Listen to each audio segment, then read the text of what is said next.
ಆತ್ಮೀಯ ಬಂಧುಗಳೇ, ಇವತ್ತಿಗೆ ನಾಳೆಗೆ 3 ವರ್ಷ ಆಗುತ್ತೆ ನಮ್ಮ ಸರ್ಕಾರ ಅಧಿಕಾರಕ್ಕೆ ಬಂದು. ಈ ರಾಜ್ಯದ ಜನತೆಗೆ ಈ ಸರ್ಕಾರ ಮಾಡಿರ್ತಕ್ಕಂಥ ಸಾಧನೆಗಳ ಬಗ್ಗೆ ಗೊತ್ತಾಗಬೇಕು, ತಿಳ್ಕೊಳ್ಳೋದಕ್ಕೆ ಅವರಿಗೆ ಅಧಿಕಾರ ಇದೆ. ಈ ಸರ್ಕಾರ 3 ವರ್ಷದಲ್ಲಿ ಏನು ಮಾಡಿದೆ ಅಂತೇಳಿ ತಿಳ್ಕೊಳ್ಳೋದಕ್ಕೆ ಅವರಿಗೆ ಅಧಿಕಾರ ಇದೆ. ಕೇವಲ ಟೀಕೆ ಟಿಪ್ಪಣಿಗಳನ್ನು ಮಾಡಿದರೆ ಉತ್ತರ ಸಿಗೋದಿಲ್ಲ ನಿಮಗೆ.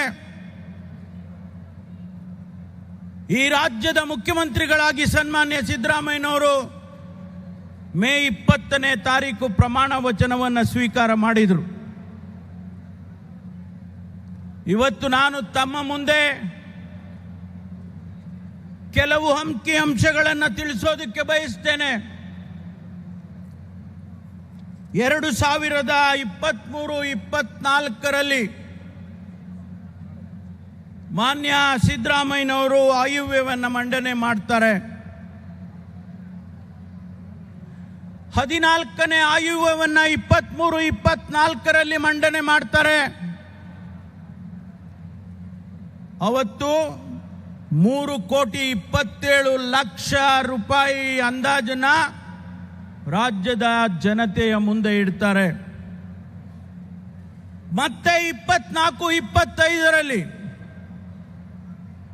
3,71,00,000 ಕೋಟಿಗೆ ಆಯವ್ಯಯವನ್ನು ಮಂಡನೆ ಮಾಡ್ತಾರೆ. 16ನೇಯ ಬಜೆಟ್ 25-26ರಲ್ಲಿ 4,09,00,000 ಆಯವ್ಯಯನ ಮಂಡನೆ ಮಾಡ್ತಾರೆ.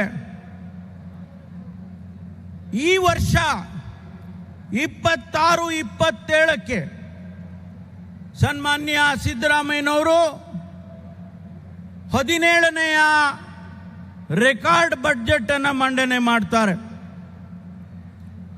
ಆ 17ನೇಯ ಬಜೆಟ್ನಲ್ಲಿ 4,48,00,000 ರೂಪಾಯಿ ಆಯವ್ಯಯನ ಮಂಡನೆ ಮಾಡ್ತಾರೆ.